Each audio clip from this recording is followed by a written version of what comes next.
Our hero's time in Rexentrum was relatively short, though not lacking in revelations. Some members of the group spent time in the Cobalt Soul archives, where they met a golden dragonborn who introduced himself as Gymnast Stormwind from Draconia. He had been studying as an archivist in Rexentrum most of his life, and led on that he was looking for a way to turn back time itself to right a wrong he felt he had not been present to fix.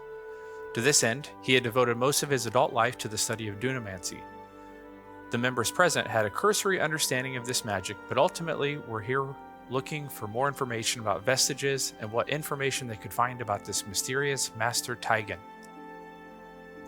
Though many generic tales were found regarding the existence of these relics, not many details were given about their whereabouts.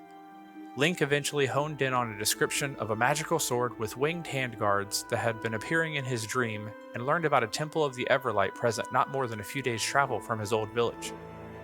As for a Master Taigen, there was no record. At all. It wasn't until Willem, in a flash of brilliant insight, or perhaps desperate reaching, decided to try rearranging the letters in the name and discovered it could be an anagram for something far more sinister than anyone had suspected. Tiamat reigns. This discovery startled Gymnast, wary of even the mention of one of the betrayer gods in public within Rexentrum, and knowing that any good dragonborn knows better than to even invoke the name of Tiamat, he quickly gathered up his things, promptly dismissed the group, and suggested that perhaps they visit him in his private residence sometime soon. Meanwhile, Whiskey did as he promised and set about registering young Ava Dumar for Bard College, choosing to pay her first full year tuition up front. The next morning, Willem received a magical mental message from their new friend Gymnast, requesting that they come to his house at once to help him retrieve items he believed to have been stolen. This set the group off on an adventure through the dank, smelly sewers of Rexentrum, where eventually they did indeed find Gymnast's satchel and the possessions of some lizard folk. As thanks, he offered them a bit more information that he had uncovered the night before, and provided them a place to stay at his curious size-changing tower that evening. But the next day, our merry band was off again, this time to the south, and then the Menagerie Coast. They stopped for an evening in Nicodranus, where they paused for a night at the lavish chateau, home to the famed courtesan Marianne Lavore, better known as the Ruby of the Sea. Entranced, the group slept better than they had in weeks, then set out with fresh supplies for the Sirios End forest, following Link's guidance back to his village.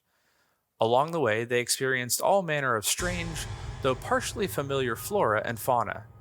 Nothing quite seemed to match what they were used to, but most things had a comparable, if less vibrant, analog to the plants and animals found in other parts of Exandria.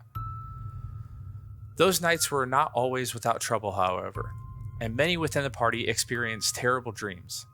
Pix was terrorized by tiny mechanized spiders and woke up with a metallic-tasting bug in his mouth. Whiskey was now experiencing more regular visitations by the monstrous white dragonborn he believed to have killed him in a past life. Visible on his head was a thorny golden crown encrusted with many colored gemstones. Anna's recurring dreams seemed all the more real as she heard the somewhat familiar voices amidst cries of fear and shock. "We should never have attempted this. It's an atrocity against the gods." And Ryan received another tantalizing visit from his guardian angel with the instructions to find the other. The next morning, he awoke with a third black onyx, paired with the sapphire and ruby on his forehead.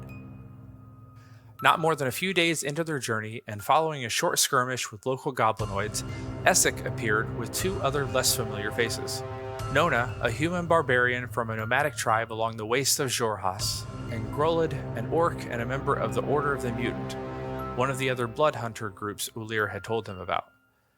Essek, rarely one for conversation, simply mentioned that his instructions had been to find these two and bring them to the nearest surviving group still on task.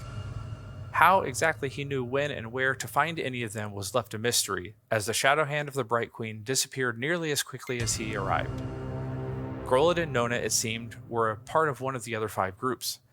Beginning along the Menagerie Coast, they had been cursed with a fast-talking party member whose blade couldn't back up what his mouth laid down. And in short order, they found their party of 6 was down to a lonely duet. Our heroes, not ones to back down from strength in numbers, gladly expanded to 8 members and continued onward to Link's village. Once they arrived, they were struck by both the strange deference most of the villagers paid to their companion, but also by how aloof and completely unfazed the ranger was in the face of all of this. It was revealed that, upon receiving the summons by the Bright Queen, he merely up and vanished. This left the whole of the village quite alarmed, but as they had no idea where he'd gone, they had simply gone about making preparations in hopes that he would quickly return. Link, it would seem, was a big deal here. His Goliath friend and trainer explained that Link was to be the guardian of the village and that he'd left before completing his training. The final step would be a trip into the mountains to be tested by the Everlight herself. A few days' hike in the steep environs of the Sirius End Mountains eventually brought them to a dilapidated entrance set into the rocky cliffside itself.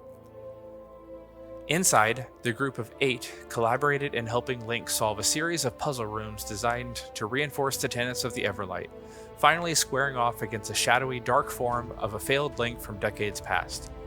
Collecting magical lanterns from each room, they assembled them around a central fountain, which eventually revealed the presence of the Sword of the Everlight, an intelligent sword, and one that had been passed on from every previous iteration of her eternal champion to the next.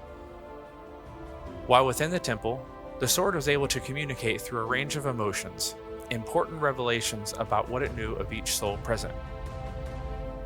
Some members of the group took this to heart, some shared what was revealed, and others insisted there was nothing to share. One way or another, everyone left the temple a different person than when they went in. Pix, the little Kenku, seemed deeply affected by the strange mechanized voices he'd heard, and was now voicing with his mimic-like speech patterns. As the group discussed where they should head next, Anna and Nona both suggested they had reason to believe they were meant to go explore the ruins of Molaesmere by means of the Savalier Wood.